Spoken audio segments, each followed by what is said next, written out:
Folks, we need to talk about the real estate, and I am talking residential real estate. Sometimes we talk commercial, but we're talking single-family homes being ice cold, and I fear it's only going to get worse. The question will become, does this lead to large price dumps? Does this lead to a further contraction in transactions? Will it lead to both? Frankly, we're going to have this conversation with somebody who actually has active inventory listed, and he's going to let us know what's going on. The one and only Lumberjack Landlord. How you doing, buddy? I'm doing great, Mike. How you doing, pal? I'm doing well, man. I have told people we are in a buyer's market. I have told people that demand has pulled back, and it's time to write disrespectful offers. You're actually on the other side of that. You have a couple, I think 2 single-family homes listed. I would not want to be a seller in this environment, but you tell us what's going on. Yeah, I mean, somebody gave me a disrespectful offer, and I was like, effing Zuber. I love it. I was like, yeah, so that works unless the guy that you're presenting that to is me, and my burn is $500 a month on the house. Yeah, no, that's the power of a disrespectful offer, because you self-qualify. Yes. Because Absolutely. you as a seller will do one of 3 things. Yeah. One, you'll remove the listing eventually. It'll just come off, and you will look for a better day to sell. 2, you will be, pig-headed and not drop a penny, and just it'll age out. Or 3, you'll negotiate. Yeah. Those are the only options. Folks, write lots of offers. Most people aren't the lumberjack and can just hold for $500. That's exactly. I was just going to say that. I am a 1% seller. Yes. Only 1% of them don't really need to sell. Want versus need. Yep. Yeah. So I can hang on, and at $500 burn, do the math. I can wait until the spring market, and it costs me $2,000 or $2,500. Don't care. And so so I think that you could do. I mean, again, you could do something else. You could say, okay, forget it. It's almost the frozen tundra. Let's stick a tenant in. Worst case, and we'll just hold it another year. I mean, you could say that as well. Yeah, we thought about maybe a midterm, rental, because we don't want anything long term. We would probably put furniture in there, but the problem is that I just finished the house. Yeah. So it's, you don't want to, yeah. And will I cost myself $2,500 more, or $3,000 or $5,000 more? Probably. Yeah, probably. Because we have it perfect now. But yeah, the market is just it's frozen. We're seeing. I really, honestly, Mike, I really forgot what it's like to deal with first time home buyers. I effing hate them. They're the worst. They're like, well, that's done wrong. Oh, based on all your experience, I did it wrong. I've done do me a favor. Times, you've done it 0. Yeah, do me a favor. Remind people where you're at. And this is important, because when I talk to Lance Lambert, where you are is like the most out of balance. It's quote unquote a seller's market. Yes. When you zoom in on your part of the country, meaning active inventory is still down, 30% from 2019. It's not Texas. It's not Florida. So remind people where you are. And this is why I called the buyer's market, because I saw this exact thing coming. So where are you? So we're in New Hampshire. We're close to the coast. So we're a little bit unique. New Hampshire's got 17 miles of coastline, some of the most expensive coastline you'll find. We're in New Hampshire, but that's kind of one of the crazy things that we're seeing, just generally speaking, about the market, is the traffic is low. The belief or understanding of what a dollar gets them is completely still out of whack. So let's put some numbers on. This is awesome to talk about. Yeah. So how long have they been listed? These are 2 listings. 30 days, 60 days? So one of them's been out there for about probably 45 days. Okay. So more than normal, right? The days on market for your area is not 45. Nope. Okay. If these things were done, and this is a message to my crew, if these things were done in June when they were supposed to be done in June, these things would have sold in 7 seconds. And that's what makes me angry on the inside. But that happens. I get it. So you got one out at 45 days. The other one is shorter or longer than that? Shorter. So I got one at 45 and one at like 20 or 21. And then tell us about the experience with the first week for each of the listings, because typically speaking, that's when the most eyeballs hit it, when it's new, when it's fresh. How many phone calls did you get, or was it crickets since day one? So I think the first weekend, they were both pretty close. And here, like, weather matters. So it's like, and it's not, rainy all the time like it is in Seattle. It's not sunny all the time like it is in Las Vegas, and 107 during this time of the year, which I still love, by the way. But yeah, so it was, so we had one weekend where the open house was literally on a rainy day, and it was like, okay. And we got 3 tire kickers, like whatever, that's fine. The other one was on a decent day, and we had 6 people go through it. Okay. And now that's 3 so 3 is clearly low. 6 still feels pretty low for a weekend, but again, I don't know your area. Maybe no, it is. Okay. No, it is. That's a low number. Yep, that's a low number. And we went through the entire process. Like we don't skirt the process because we think we know so much. So we still did a CMA. We still did a comparable market analysis, CMA. That's what any agent should be doing before they're listing a property. Run a CMA, understand exactly what the property's worth and what you think you should be getting for it. That's the way that you don't improperly price it. Feelings improperly price things. Facts don't. So after the analysis, one was posted for $450. All of the data there, all of it, in the last 60 days showed that the number was supposed to be $450. Okay.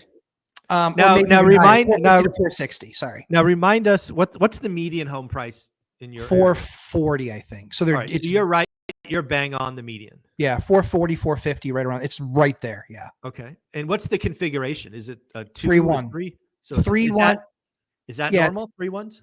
Yeah, 3-1s are. Yeah, I mean, there's some 2-1s. They're mostly 3-1s, and then there's some 4-1s. But if you're 4-1s, you're usually newer construction. Got it. Or you're going into places that have 1 bathroom, like the old New Englanders and things like that, that are 4 smaller bedrooms type of thing. Got it. Yep. Okay.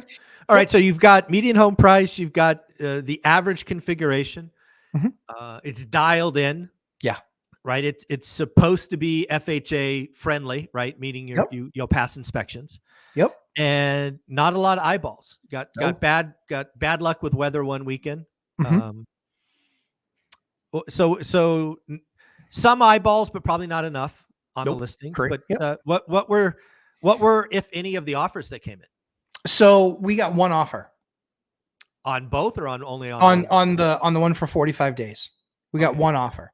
And when did that come in? So we're listed at 450. Mm-hmm. It came in at 300 was the original offer. How many days on market when that 300 came in? 17. Maybe. Right, so maybe, okay. So a little early maybe, but I would call that a disrespectful offer. I would. I would too. I would too. My agent goes, all right, so I kind of know the answer, but I have to ask you. I go, yeah. I go. And so I said all the curse words that I wanted to say. And I said, and you can tell him that I will light it on fire before I would ever sell that house for $300,000. So you didn't counter. You just didn't counter. Nope. Okay. Nope. And then they came back and then 3 days later, they came back at 400. Oh. Mm-hmm. Okay. And I didn't counter. Oh. Nope. Not countering 400. You didn't even counter back at 450? Nope. Didn't even write a counter? Nope. Matthew. Nope. I don't negotiate with terrorists. Zuber's great. So, well, I guess the question is how bad do you want to sell it, right? 400. I mean, I don't $500 a month burn. Yeah, but you didn't even counter. I mean, you didn't even counter at the ask. No, I get it. Ask me if it worked. Okay, what happened next? I got a 425. Oh, from the same people? Yes. They're just walking it up okay. Well, now I've got you a little bit. Right. Now you know, right? Now I know that you're really interested. So they came up to 425, but the problem wasn't the price. The problem was conditions? Stipulations. Oh, geez. Okay. They wanted to get the town to approve it for a special use, which was likely a variance, which is a 60-day process. Yeah. And so my counter back was they had 7 asks. Yeah. I gave them 5 of the 7. Right. And I went back at 435. Okay. Now we're counting. So more than halfway. Yep. I countered and I gave them 5 out of the 7 things that they asked for. But not the 60-day variance. Not the 60. Yeah. Because then I could be 60 days and dead. Yeah. Yeah. They get told no, blows up. Of course. Yep. We also made them the offer that they could do a hard deposit, meaning that I keep it no matter what happens, right? Money goes hard. So that was, I think it was $10,000. Okay. $10,000 hard deposit. Like basically, how important is this variance to you? Exactly. Yeah, exactly. And if you're going to make me wait at least a certain amount of time, like we allowed them, we gave in from the perspective where we said, we'll let you do due diligence. Mm-hmm. We'll let you contact an attorney. We'll let you have the conversation with them, likely or not, like just not get the variance. Yeah. You could have 7 days to do your homework, but not 60. So we gave them that. And I actually engaged my attorneys to help them because they didn't know who to reach out and who to contact. I said, I'll reach out to my attorneys. I said, I'll do it at my expense for you too. Oh, wow. Okay. So it's quite magnanimous of me. Yeah. Well, again, you're now you're negotiating. Now you're like, ooh, maybe we actually sell this thing. Right. Now we're talking, because at 400, I can't work with that, because halfway is 425. And that's the way most people negotiate, even though it's wrong. Right. And so it is the BS to money ratio. And I want to cut down the amount of BS and I want to get to the money. So I'm willing to give more, but you're going to have a little bit less freedom. And basically they kind of hemmed and hawed, and they were like, well, now we're not really sure. And so when you get that vacillating point, you take it away. So we took the deal away. Yeah. We took the deal away. We say, nope, the 48 hours has passed. We're going to take the deal back. Let us know if you want to get more serious. Yeah. I think that makes sense. What's interesting though, is that, and what's kind of an unfair advantage for me is he doesn't know my name, but I know his. Oh, okay. And so I know who he is. And did you know him before or no? So here's how I know him. He has tried to rent 3 other properties from me. No, because you have so many in that town. That makes sense. He tried to rent 3 other properties from me. And I was like, what I did find was he's kind of a dumpster fire of a person from a perspective of he's not organized, doesn't know what he's doing. He's always grasping at straws, and it's always shiny object syndrome. Oh. And what's the likelihood that deal closes and doesn't waste just a bunch of my time? Like, it's very low that low percentage of that deal closes. So that's why we took the deal away. Makes sense. And I said to my agent, I said, if they come, but they need to come hard at us. All right, here's 10 grand. We're closing 45 days. Yeah.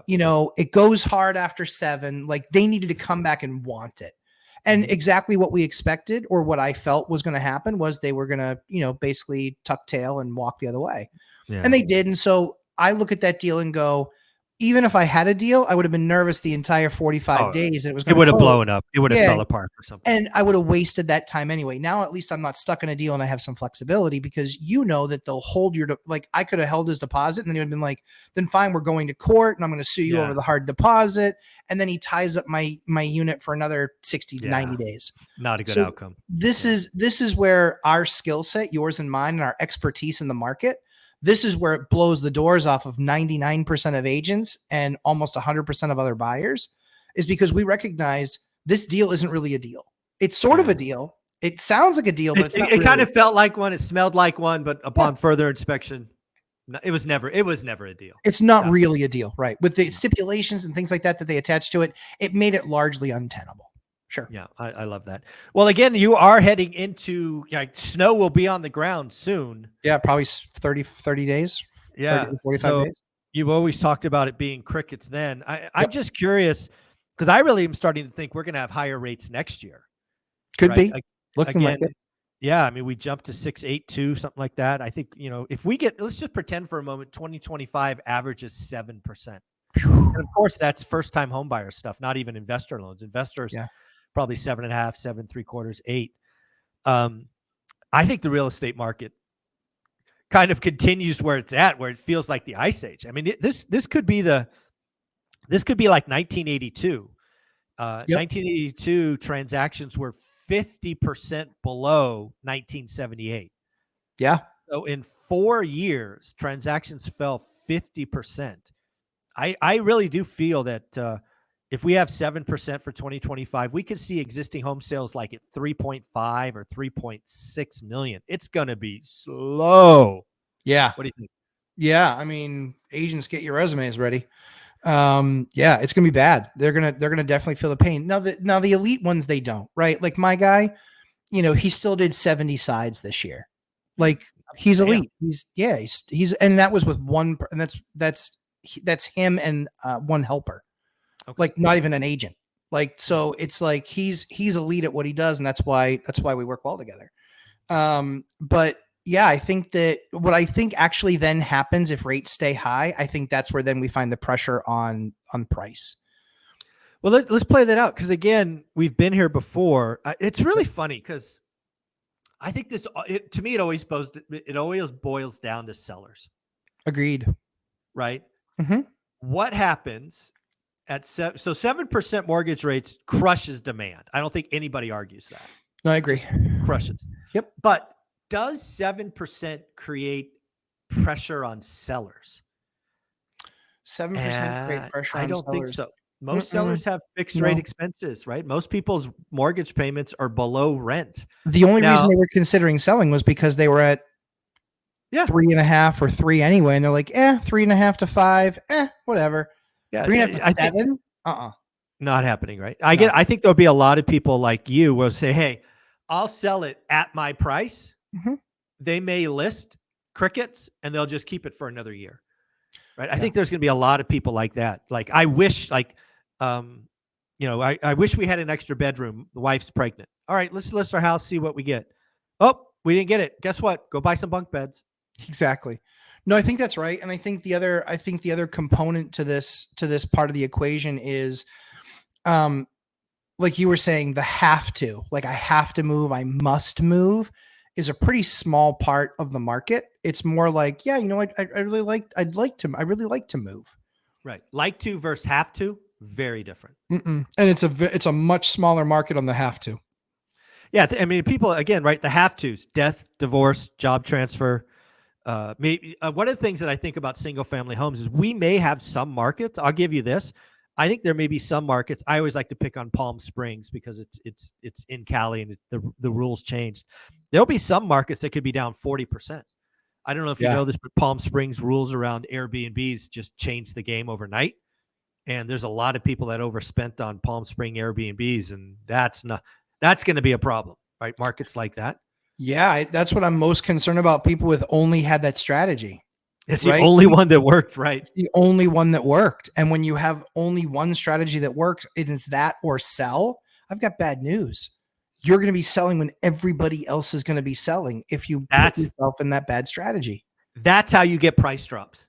Exactly. Is you get a wave of must sell at the same time. I just don't think 7% does that for most of the country. Yeah, I don't think it does. I think the other way that you get price drops, and you're the economist, and you would know better than I would, but I think the other way that you get price drops is no demand. See, that's just not true in housing. Yeah, you think so? It's not true. It's not true. Again, what happens with no demand is transactions. You do not have what's called meeting of the mind. Sure, of course. Right. But you have there's that, but it does get to that common denominator though, right? Where you get all the want tos, all the I'd like tos, you get all of them out of the market. And if you can still find then the people that have to sell. Yep. And then the people that have to buy. Or the have to buy is a different scenario. They're going to probably go new construction. Okay. Why will they go new construction? Because new builders have already proven that they know where buyers are. They're at 4.99. Exactly. They'll just buy down the rate. So smart. So you take the demand out of the equation, and you just are left with a vacuum of creative financing is where you're really going to be left, right? With the people that have to sell. And so, but to that end though, so if you take the only allotment of buyers that you have, and they're now buying new construction because the builders are smart, right? And they're saying, yeah, we can fund this at 4.99. That's a way better option for us than having to take less of a price. We're better off at 4.99. We'll buy it down, or we'll even carry paper. Don't care. Right. Yep. So, but then that buyer disappears from the market of the used inventory. And so then that sits. But if they have to sell, then it becomes price reduction to try and get it to sell, right? Well, it can, if they have to. Right, if they have to sell. So you're certainly going to have some people where that's the case. No doubt. You also have some people who have to sell that have no equity, so they'll have foreclosures. Correct. Doubt. Yep, agreed. The lion's share will end up being sold creative financing. And again, folks, we have evidence of this in the early 80s. It was the for sure. birth of creative financing. It was. Right. There was a lot of people who were selling homes having to take seconds. Right. Because there was, nobody could afford it with 18% first. A lot of those seconds were what they called silent seconds. They were just debt that was there until some date in the future. It wasn't even payments. So what I want to do is I actually have a spreadsheet, folks. You can go get the spreadsheet for yourself on my website, onerentalatatime.com. I don't know why you haven't gotten it already, but let's just bring this up because, again, I want to show that we have an environment where rates went up crazy. We have a 4-year period where demand fell every year and prices didn't. And this is, of course, for existing home sales. So let me see if I get this technology to work. It's always a stretch for me. I have faith. I know you can do it. You did it before. I did. Oh, there it is. I think I got it. You got it. How about that? There it is. All right. So let me add some colors to this. So we're going to do existing home sales. We'll make that yellow. We will take home appreciation. We'll make that, I don't know, we'll make that blue for what the heck, or gray, whatever that is. And then what we're going to do is we're going to scroll over and make 1978 the first year. So is it keeping up with me? You see what I'm seeing? You're good. Yep. 78. All right. So we're in 78. Let's make this, because this is going to be our base year. We're going to make this orange. All right. So let's look what happened. So again, we peak at 1978. Rates start going up, but transactions go down. We're at 3.8. Then they fall to 2.9. Then they fall again to 2.4. And ultimately, by 1982, we're under 2 million. We are down 50%. This is kind of what we're talking about. This is what could be coming to 2025. Transactions could be down 50% from the peak. But now let's look at appreciation. Up every year. Even 1982 was up slightly. Now, in fairness, there is something called nominal and real, which of course I love to share as well. If you want to talk about real, meaning X inflation, we actually had 3 negative years. Right. So again, as I've said, I think the next couple of years are going to be very much flat appreciation. I said that for 2024 in January. I think we're going to end up flat in 2024 because the next 2 months will be down. But this data is out there. We have been in this scenario. I'm actually very concerned, Matt, that we are going to repeat 1981 and 1982. I'm not, because that means I win. Yeah, he's excited about $1, folks. He's excited about $1. See, that's how you know how competitive we are, Mike. Like, I'm willing to forego 50 grand on my house because I want your buck. It's like selling you a 50K steak for $1. Exactly. But that's so this is the challenge, right? So this is what we're watching. We're finally watching the reverse on median home sales. It's finally coming back off. Now, is that seasonal? Very likely could be, although it started a little bit early, because these numbers that we're seeing now are September numbers. That's a little bit early. Usually we start seeing those numbers like December, right? Right around the holidays, we start seeing that stuff around December. And so what will be really interesting to watch it evolve is, Mike, how fast does it evolve, right? You and I always believe that housing is slow. Correct. Right? The question is, we have, I lose if Kamala gets in. I think you lose regardless, in fairness. But guaranteed. Because she's 25,000. She's $25,000 she'll give to people, and then you get a multiple of that. So if she gets in, it's a guaranteed loss. If Trump gets in, it depends on what he does to goose the economy, but he's not going to be able to do anything until January 1 anyway. Well, see, this is why I felt really good about our bet, because I agreed with your logic. Yes. I agreed what you have planned is possible. Yeah. Where I disagreed is your timing. Absolutely. I believe you are always a year early. Okay. That's why look at 1982. I just highlighted some cells green. Look at 1982. Unemployment went up 2% in a year. Yeah. Look at the 5-year period we're talking about, 78 to 1982. Unemployment went up almost 4%. Yep. Right. And home prices didn't go down. Yeah. Transactions did. Yeah. Oh, yeah, sure. the must sells were 2 million people must sold. Yeah. The wants to sells didn't show up. Yeah. It's So- going to be, Yeah. what do you think is different about the economy this time around from last time? Oh, dude, the biggest difference is how banks are handling individuals. I mean, this is again, back to my point I didn't finish on. Sorry. The reason I felt that you were wrong on timing was the price elasticity is what it's called. The stickiness. Sure. Mm-hmm. It takes at least a year longer in my experience than given your dominoes, which even if I agreed with, I'm like, yeah, you're right. Oh, you got timing wrong. You're 12 months early. Mm-hmm. That's why I always felt good about the dollar bet, because I saw your logic. I saw it was possible. I'm like, he missed timing. It takes a year longer for that stuff to show up. And I still feel that's the way, right? I think 2026 could be a problem if things go really bad. Okay. So that was that. Now I forgot the last question you had that I wanted to talk about. So what do we believe, or what do we know is different in this market versus what happened in the early 80s? Banks working with people. I mean, you saw it in the pandemic. What happened? They created a website with a click of a mouse. You can get 90 days or 6 months. Yep. That is all air pockets in the foreclosure process. It is. So again, the economy goes bad. We go from 4.3 to 7% unemployment. Yep. Let's just say we repeat 1982. It's up 300 basis points.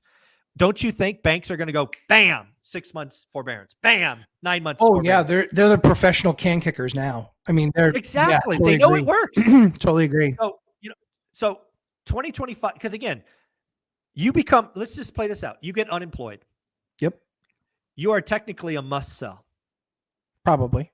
However, unemployment is spiked. Yep. So the Fed whispers in the Treasury, whispers in the bank's ears, forbearance come back. Suddenly, you're not a must sell. True story. True. I mean, you got unemployment. That's going to pay the bills. It's going to feed you. You're dead on. You're dead. So again, it could be a problem. It just doesn't show up in 25. It could be 26. So they won't kick the can forever. Yeah, it could be. I think that's what I'm thinking. One of the things that I'm seeing now. So I had a 1031 almost fail. Oh, yeah. Okay. Yeah. $250,000. Woo. That hurt. That'll hurt. That'll lift them up. But it almost failed. And so I did what we do. Our network is our net worth, right? What's that rule number 5 or something? I forget. So our network is our net worth. So I start burning up the phones, calling everybody that I've ever talked to about any transaction. Hey, what do you got? Now, just so I'm clear on this, this was on the property you were going into that bottomed, or did you have a buyer back out? Which one? So I had a seller back out. Seller back out. Got it. Okay. Well, so actually over the course of that 45-day naming period, I backed out on 1 and I had sellers back out on 2. Ooh, okay. Yeah. Like I was like, nobody wants to play with me. You know? What did I do? I got bad breath. Exactly. What's the problem, people? Isn't my money green? But yeah, so where we ended up was, I'm supposed to I have to name 2 more properties by this last Monday. Right. Not yesterday, but a week ago. Sure. I call everybody that I have any relationship with. Hey, what do you got? Mm-hmm. What do you got? And create 5 deals. Right. Okay. 2 of them are good enough to offer on. The other 3 suck. And I'm just like, these are awful. These are, well, I appreciate you talking to me about them. You are totally screwing me. So looked at the other 2 and I was like, okay, we can name these 2, but I only like to put ones that I know I have under agreement on the list. So we're getting to that point. And so we're kind of going through the process, but again, I can only name 2 and I have to have them named by midnight on Monday. No doubt. That is not flexible. Correct. What was most interesting to me is there was a common denominator. There was a common denominator on the 5 deals that we created. All 5 of them had exactly one thing that was identical to the other. No idea. Every single one was owned by an agent. Agents are starving. Agents are starving. This is their piggy bank. Yep. And think about it, Mike. They're giving away this income. One of the ones that I'm buying, so one of the ones that I'm buying was sold in 2020 Okay. for $350,000. Okay. It's 2024. It's basically 2025. Yeah. Selling for $650. Okay. Now, this thing only generates for him. It generated a little over $3,000 a month for him. That's the top line or the bottom line? That's the bottom line.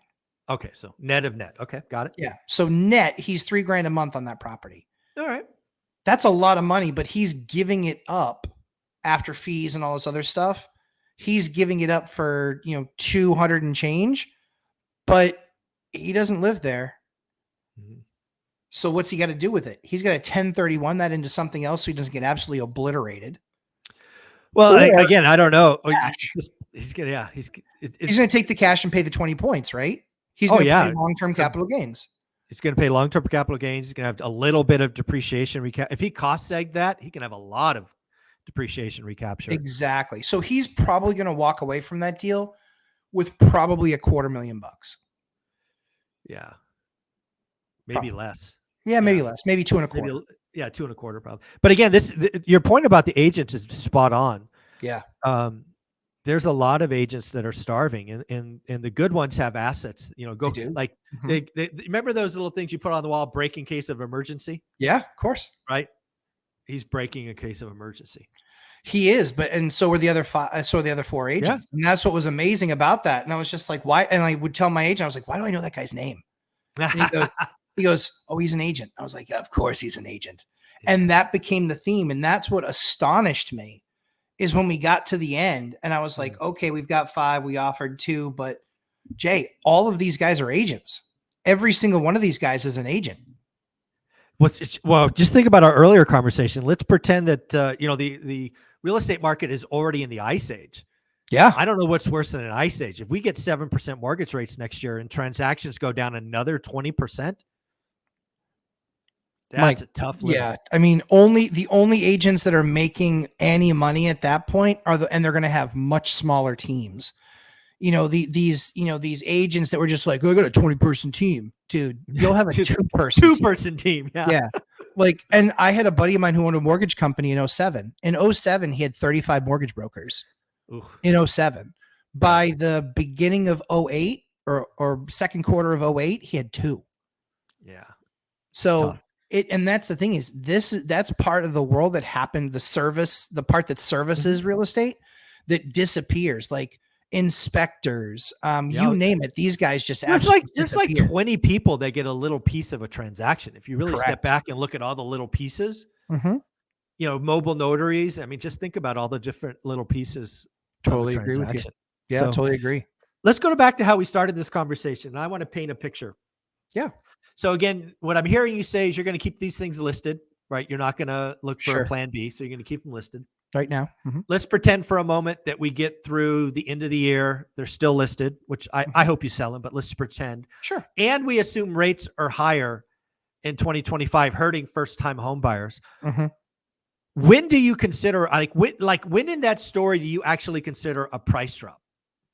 So on one, we went from 450 to 425. Okay, so you've already done a price drop. Okay. Yep. On one. On the other one, we're at 400. We haven't done a price drop yet. Is that also a 3-1? That is a 4-2. Oh, okay. With a big lot and a big yard. Like, it's shocking that thing hasn't, okay. I'm shocked that thing hasn't sold. That's I think you told me one time off air, you own these both free and clear. I do. Would you ever think about seller financing? Nope. Okay. So I would for an investor. I would not for a homeowner. No. Because of homestead laws. Yeah. Okay. I'm not a bank, and they can absorb the bullshit, of a foreclosure taking 2 or 3 years. Right. I'm not emotionally, I will light it on fire before that happens. Can't get there. So the options are I can put it back in the market and rent it. Okay.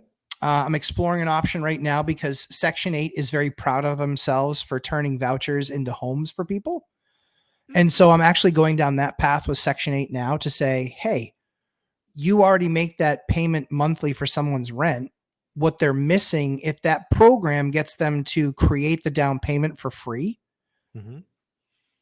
then it might make sense, but it doesn't make sense at 7% rates. Right. So rates would have to stay in the 5s, or does Section 8 fund those mortgages? Yeah. Do they do the buy down? Like, Right. are they a builder? That's what the builders. Yeah. Do they do the buy down, or do they even say to Fannie Freddie, hey, listen, this is one of our Section 8 programs. We need 5-year fix or 30-year fix for 5%. We need prime -2 or something. Right. Yeah. So I'm working through that process to see if that's an option. I would sell to an investor, and I would hold paper for an investor. I would not do it for somebody living in there as owner-occupied. So it would be an LLC. Okay. And the other thing too is I think I still believe the spring, because every single spring, every agent is surprised at how busy they get.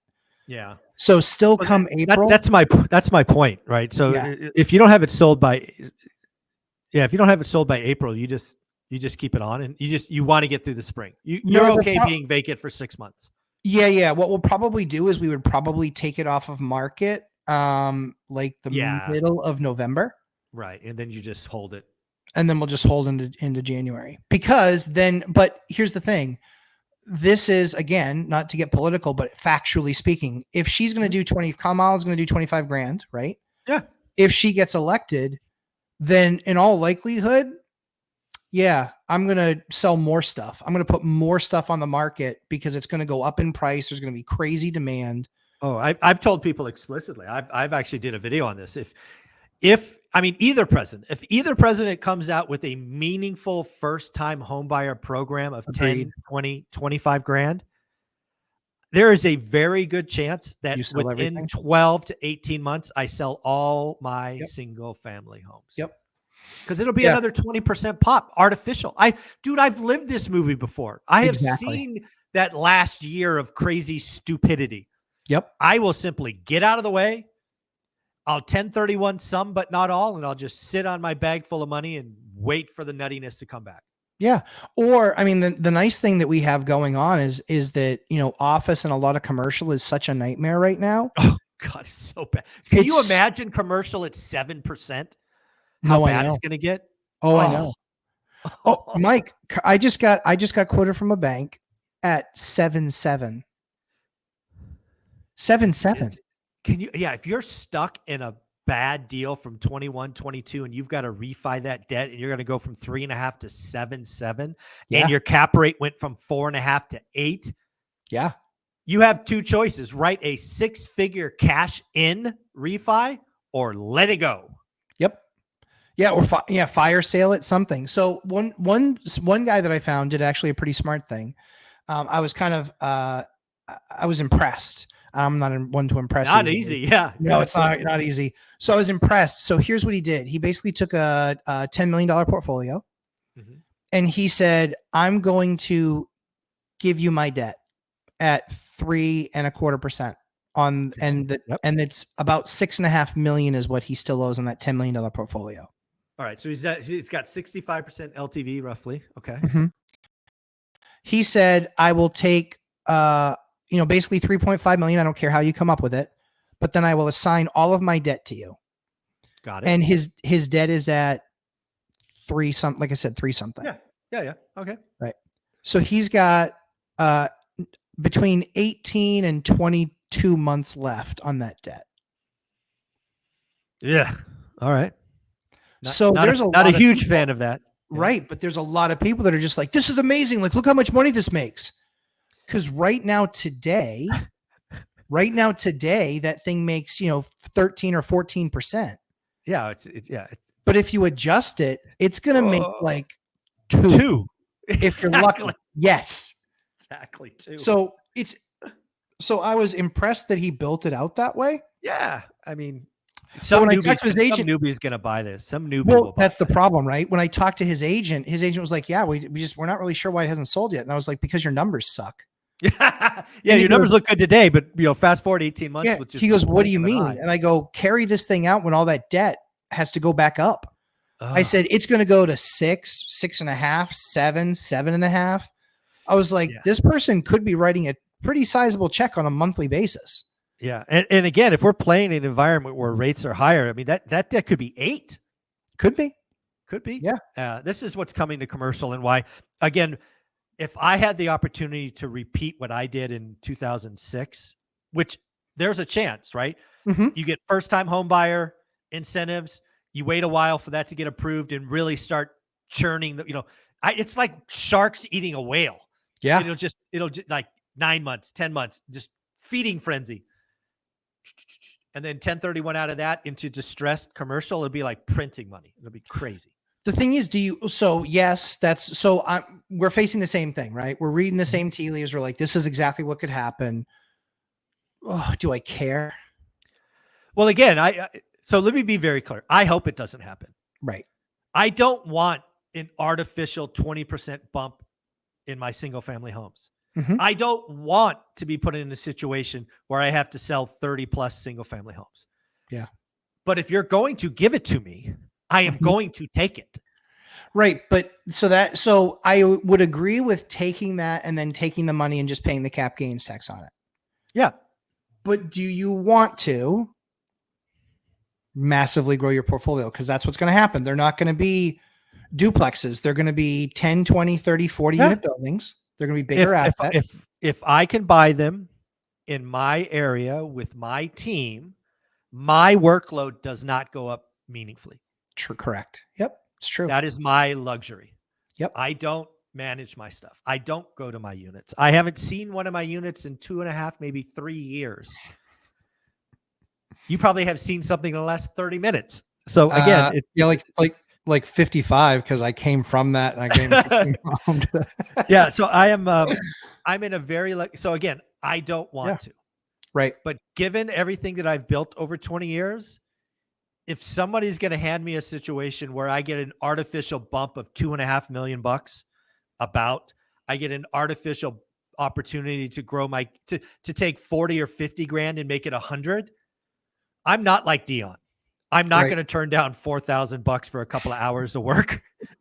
I will go take that and smile every day. I don't want to. I hope it doesn't happen. He's just used to making more for being, for people wanting to spend time with him. He's just used to making more. So I just can't turn a pay cut. I can't turn down what I know works. Right. Especially when it's no cost to me of time. Right. It's not really a time constraint for me. I'm with you. And that's one of the things that I'm like kind of looking at. And I'm like, okay, like you and I talked about, in the next 3 years, it looks like a greater chance than not that we could double our portfolios if we want to. Absolutely correct. And to be very clear, I don't want to, but if you set up the dominoes in the exact same way, I guarantee you I will do it, which means singles go first, multis crash, bingo, bango, winner, winner, chicken dinner. Yeah. That's the thing I'm struggling with, because it's like, I can see it. Yeah. Because you self-manage. So so I think the bigger thing for me is,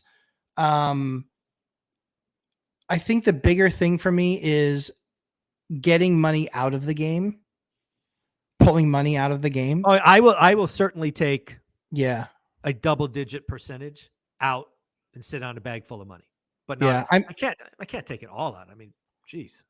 Well, you could. Oh, I could, but it's just like, I mean, at some point the numbers are stupid. Right. But so what? But that's kind of where I'm at. Right. And that's, I think, more like I talked with Dion too about it, is it's like the life choice, 4 kids. Yeah, no, absolutely. I hate that statement, dude. That when the game stopped playing, that still sits heavy on my shoulders. Yeah. Right. See, that's the thing is, I mean, and that's why for me is, it's like, do I just walk away and I actually shrink in size? Yeah, you could. But I have, well into the 8 figures sitting there. Yeah. Do I do that? And that's the thing that I'm probably struggling. Like, listen, first world problems, like, don't feel sorry for me. Yeah, no, don't feel sorry for either of us. Yeah. But that's the struggle. That's where you're like looking at it and going, okay, if this goes this direction and I can get one big, huge, massive exit, then, I mean, I've won the game on how to buy and acquire and manage and all that stuff. The really cool thing about your situation is, let's just play it out for you, right? Let's say the dominoes go and you decide to sell, and I'll just make a number of $10 million. Yeah. 10, like cash, post-tax, post-depreciation recapture. Sure. 10 million. But you have 4 kids under what? Under 6? Yeah. 6 and under. Yeah. Mm-hmm. So you could, in theory, enjoy the next decade as they grow up and, become teenagers and go off to high school. And then in 10 years, you could decide to come back and do it all again. You could enjoy this time. Yeah. And that's kind of because even now there's the nice thing is that as I've transitioned the company, it's done really well and I've enjoyed it. And I enjoy what I focus on now, which is like only my rehab projects. It's funny because I look at it and I like kind of account for my time. Like 85% of my time is rehab projects. 15% is like where you like to be. It's your choice. Yeah.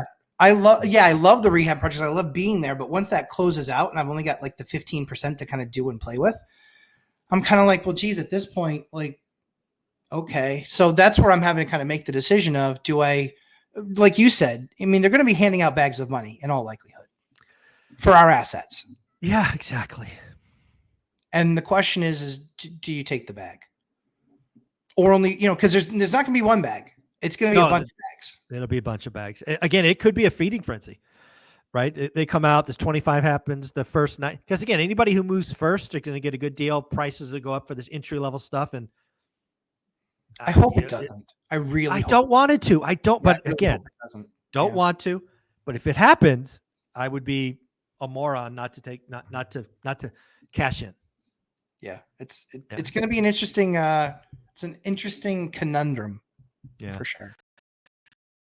Well, at the end of the day, folks, this video started with 7% mortgage rates, the frozen tundra. We talked about a spreadsheet that really shows from 1978 to 1982, transactions can get worse, unemployment can get worse, and prices, at least on a nominal basis, don't have to go down like so many of the doomers and crash bros talk about. Last thing, remember, there's this thing called price elasticity. Housing prices are very, very sticky. It often takes much longer than the average person thinks to get prices to decay. We could have a problem in 26, but we shall see. Matt, where can people find you? Lumberjack Landlord, Thursday night live streams. And we'd love to come and have you just join the community, and everything's kind of interchangeable. One rental at a time, Dion Talk, us, Millennial Mike, all that stuff. So yeah, come hang out with us and take something from each of us. That's what I mean. We all learn from each other. So why wouldn't you? Exactly. And of course, guys, if you don't know, Matt and his lovely wife will be kicking off the event in Vegas on February 15th and 16th. They are the opening presentation. We always start my events with a couple because a lot of us invest with our significant others. So it's going to be fun looking back over the last decade or two and looking at some of the emails and phone calls and just having a good old time reliving the journey. Thanks, buddy. Thanks, pal.